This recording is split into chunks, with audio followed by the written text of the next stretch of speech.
At a fundraising dinner for an American school that serves learning disabled children, the father of one of the students delivered a speech that would never be forgotten by all who attended.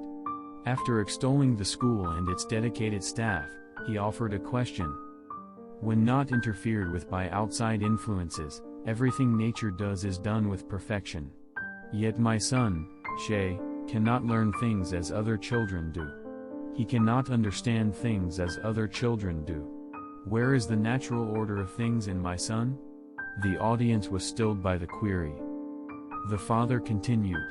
I believe that when a child like Shay, physically and mentally handicapped, comes into the world, an opportunity to realize true human nature presents itself, and it comes in the way other people treat that child.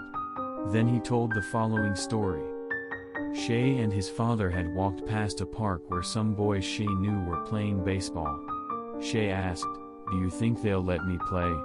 Shay's father knew that most of the boys would not want someone like Shay on their team, but the father also understood that if his son were allowed to play, it would give him a much-needed sense of belonging and some confidence to be accepted by others in spite of his handicaps.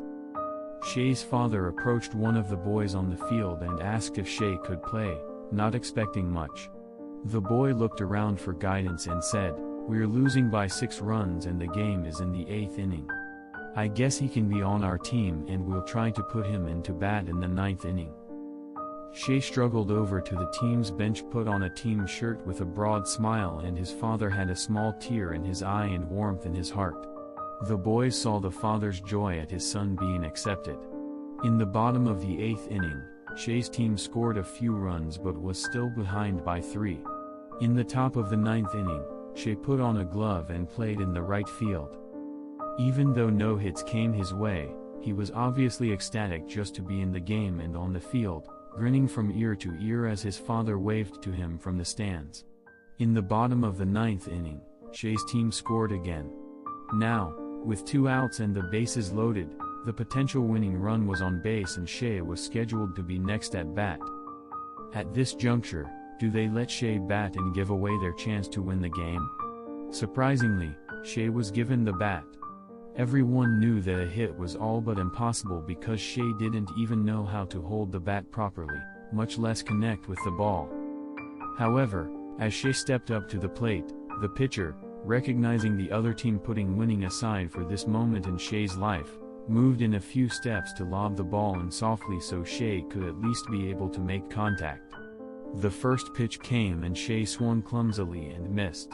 The pitcher again took a few steps forward to toss the ball softly towards Shay. As the pitch came in, Shay swung at the ball and hit a slow ground ball right back to the pitcher. The game would now be over, but the pitcher picked up the soft grounder and could have easily thrown the ball to the first baseman.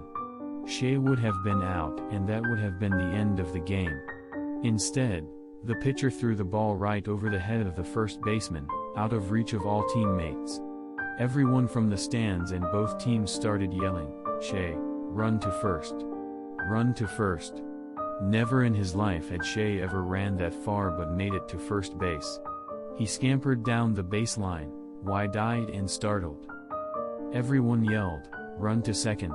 Run to second!" Catching his breath, Shay awkwardly ran towards second, gleaming and struggling to make it to second base. By the time Shay rounded towards second base, the right fielder had the ball, the smallest guy on their team, who had a chance to be the hero for his team for the first time. He could have thrown the ball to the second baseman for the tag, but he understood the pitcher's intentions and he too intentionally threw the ball high and far over the third baseman's head. Shay ran toward third base deliriously as the runners ahead of him circled the bases toward home. All were screaming, "Shay, Shay, Shay," all the way Shay reached third base. The opposing shortstop ran to help him and turned him in the direction of third base, and shouted, "Run to third! Shay, run to third!" As Shay rounded third, the boys from both teams and those watching were on their feet were screaming, "Shay, run home!"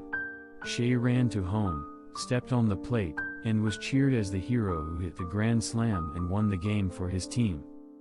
"That day," said the father softly with tears now rolling down his face, The boys from both teams helped bring a piece of true love and humanity into this world. Shay didn't make it to another summer and died that winter, having never forgotten being the hero and making his father so happy and coming home and seeing his mother tearfully embrace her little hero of the day.